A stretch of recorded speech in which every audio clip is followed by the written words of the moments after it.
Hello everybody, welcome back to my channel. So today I am going to be sharing with you my experience of doing A-level history and what you can expect, how I've revised. This video is probably going to be really long because I've just sat out and wrote a plan of what I'm going to say, and I feel like history is a very difficult subject to put into words, so I think it's going to be very long of me explaining it properly. And hopefully this will be really interesting. I've actually found it really interesting sitting here and writing about how to revise because I'm like, oh my god, I should do that more. So I'm just going to start off with some background of history, which there isn't very much of. So I am doing edXL history.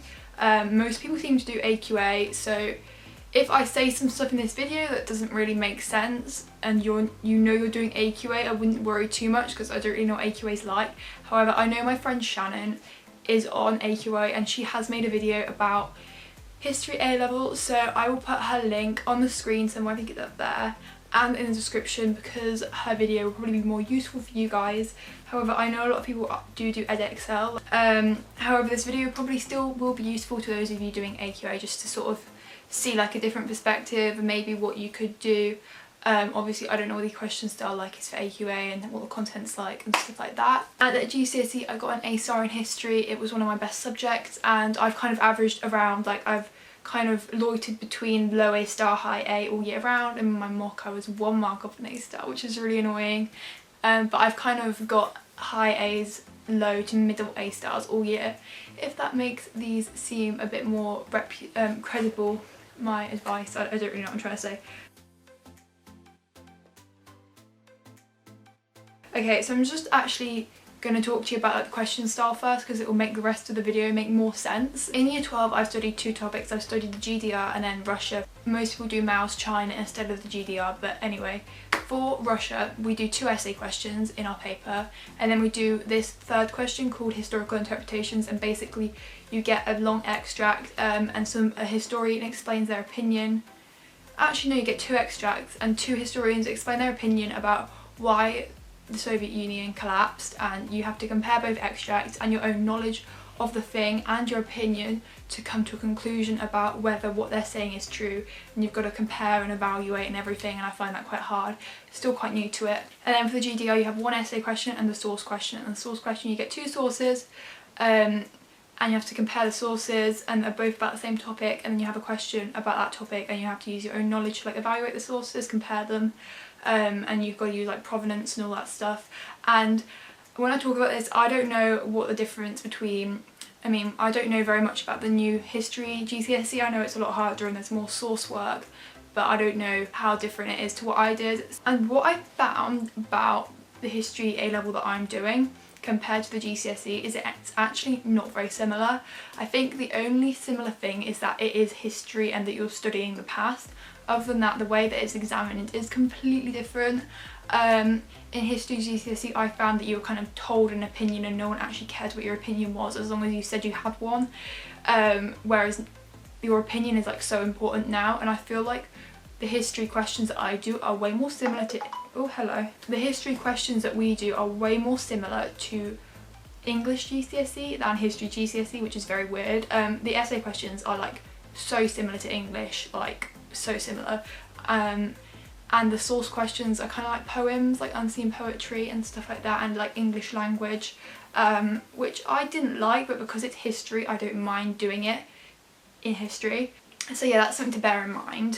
But it's, if you like history, like I hated English but I like history so I don't mind, so it's just, it depends. Yeah, you guys know next year I'm doing my coursework and I'm doing work on Britain.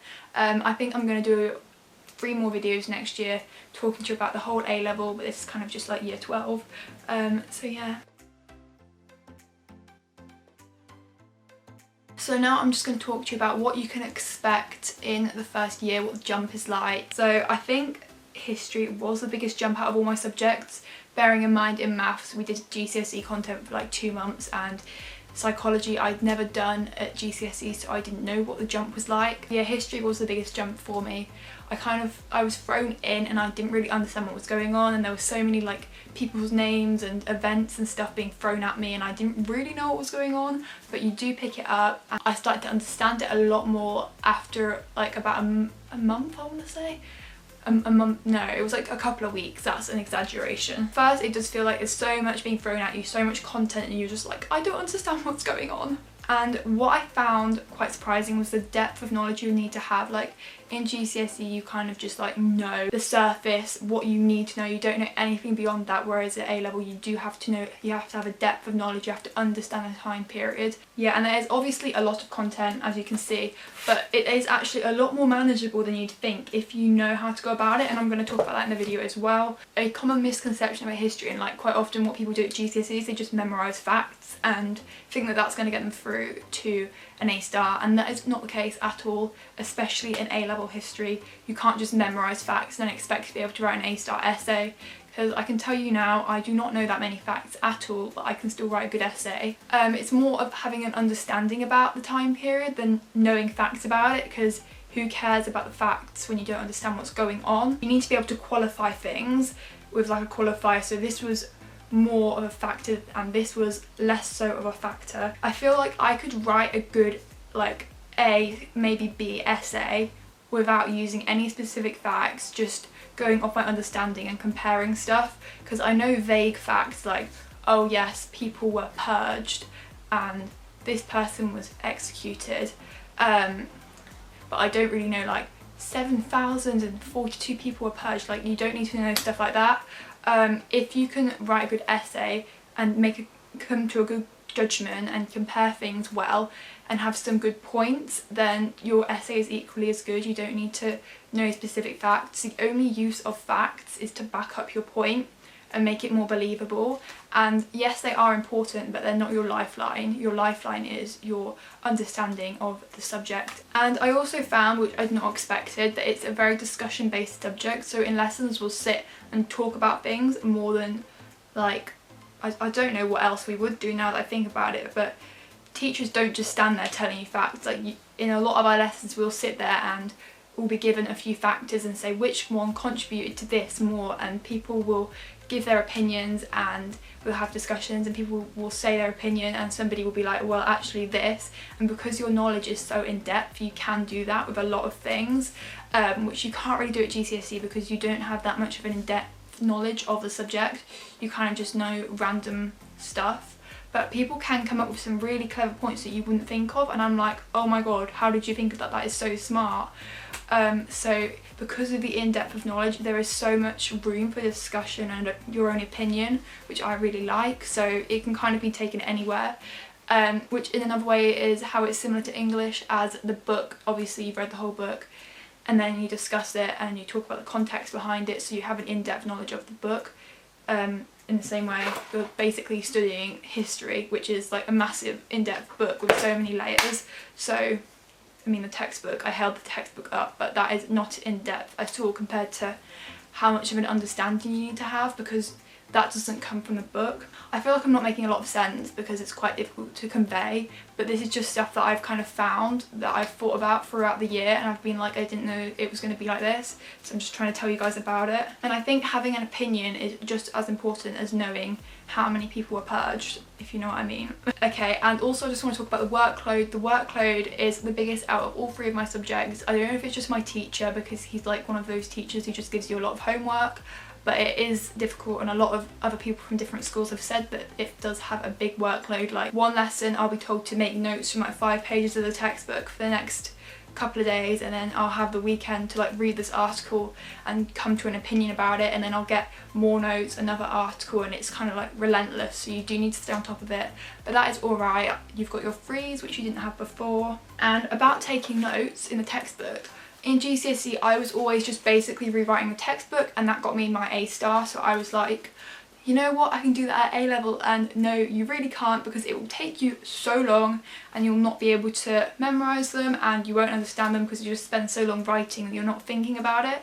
I think the main thing I've learned this year in history is how to take good notes and how to take concise notes that still convey the same meaning, but you've got abbreviations, you've got ways to concise facts, you're cutting out stuff that you actually don't need, and it's good, like you learn how to cut out bits that you don't need that you used to keep in just in case I forget or something, because the chances are you won't, and if you do, just go back and read it in the textbook. It's not that hard.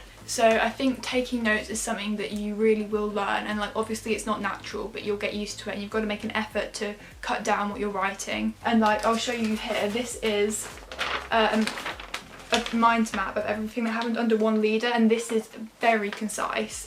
And if this is very concise, you can just imagine how much content there is. So if you don't learn to make concise notes and you don't give it a go, it will be hard. So you have got to like put in the effort to make your notes concise and readable. And the textbook gives you like 10 facts about each topic, so maybe write down seven of them when you're taking notes, and then when you go to make revision resources, just pick like 2 or 3 of them that you actually want to commit to memory, because there's no need to know all of that. It's just about understanding it, as I've said. And I think it took me till about January, February time to actually master note taking properly. So like it is a long process, and your initial notes may be a lot more long and rambly and may take a long time to do at the beginning of the year, but it's all a learning process, and if you put in the effort to kind of change it up a bit, it'll obviously come faster. I don't know if it was January, February, I'm not too sure. It could have been December, but it wasn't December, it was probably about January, February. Also at first the essay style really threw me off. I found it really difficult because I didn't quite understand it yet, and when I managed to draw the link between that and English, it made a lot more sense to me. And I got a B on my first ever essay, which I was so pleased with, because obviously that's a good grade for your first ever essay where you don't know what you're doing and you don't understand what you're writing about. So yeah, and I think by, like, I did start to get A's when I still didn't really understand the essay method, but once it clicked with me and I was like, I knew how to do this, I can get an A star now, and I have had A stars in exam conditions. And around February, I think I started to understand essays way more. I like understood the essay style and I became more confident with it, and I knew what I was doing. I knew how I could approach it quickly and how I could assemble facts without like trying to think of specific things. Stuff just came to me, I don't know how to explain it. So as I said, learning content is good. You shouldn't just do that. You shouldn't sit there just going through flashcards, learning specific facts. That's not going to help you in the long term. I think the most efficient way to revise is to do essay plans, and as I've shown you, I have all these revision resources that I've made for people. So these are my mind maps for Russia. And then I have flashcards for Russia as well, which is just summaries of the mind maps. I didn't actually need to make them, but I did anyway. And then for the GDR, I've just made loads of mind maps. I just kind of did what I felt like doing, and the revision resources are different for each topic, which helps me to like visually see the difference between them. I haven't actually finished these, but these are all the GDR mind maps that I've got so far. So basically, that's like content, that's just content. And I use that sort of like a book, and I will get an essay and I'll go look through the content that I need to know for the essay and pick out stuff that's relevant, and I'll use that to drive the essay. I'll make a point and then I can use the content to back it up, or to prove something or whatever, but at the end of the day, the most important part of the essay is to come to a good judgment considering all the factors and explain why you think that, why you don't think something else. Yeah, so this is for Germany. Okay, so this is a good one to show you. So this one says, mass emigration was the main reason for the construction of the Berlin Wall, and I just wrote down 4 reasons and I wrote some facts about each, why it was an issue, and then I analysed it to say like why that meant that the Berlin Wall had to fall, and then I linked them up to say, well, this caused this, this caused this, this might have not happened if this didn't happen, and then at the bottom I came to a conclusion of which was most important and why. And yeah, that's quite an easy essay. And I think with the revision resource, as I was saying earlier, like the mind maps, for each topic just have like 2 or 3 facts, and then you always have a go-to fact to go to for each topic, rather than having loads and having to sit there and exam and wonder which one you want to use. Just have a go-to fact, and it makes it easier to learn them as well if you've just got one. And then when you're doing essay plans, if you repeatedly use similar facts, they'll go in a lot more easily. So you're kind of learning facts, coming to an opinion, and practicing the essay style at the same time, and I think that's way more important.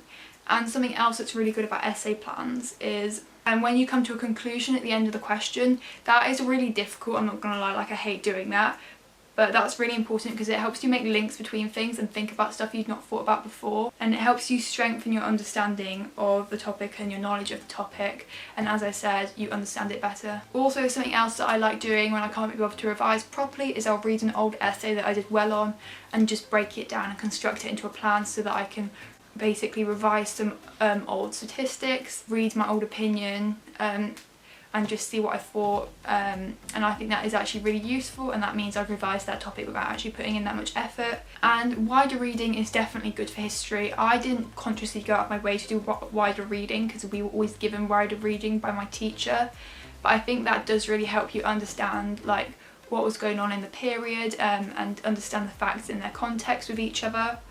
And I wouldn't sit there and like make notes from the stuff that I was reading ever, but it helped me understand it. I'm just going to talk a bit about how you can prepare over summer if you would like to prepare over summer. So obviously if you've been set summer homework, do your summer homework, that's your priority. And then if you have a textbook already, like maybe read ahead, see what you're going to be learning about, see what interests you.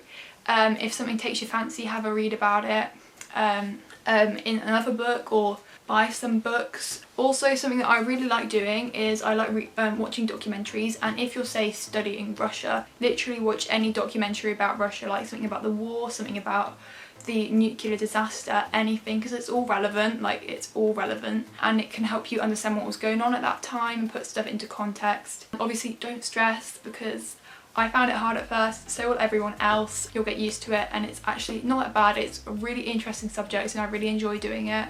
Alright, so I've spoke so much in this video. I'm really sorry. It's going to be like a 20-minute video, but I hope it's useful. And once again, if you have any revision tips for history that you want to share down below, or if you have any questions, let me know.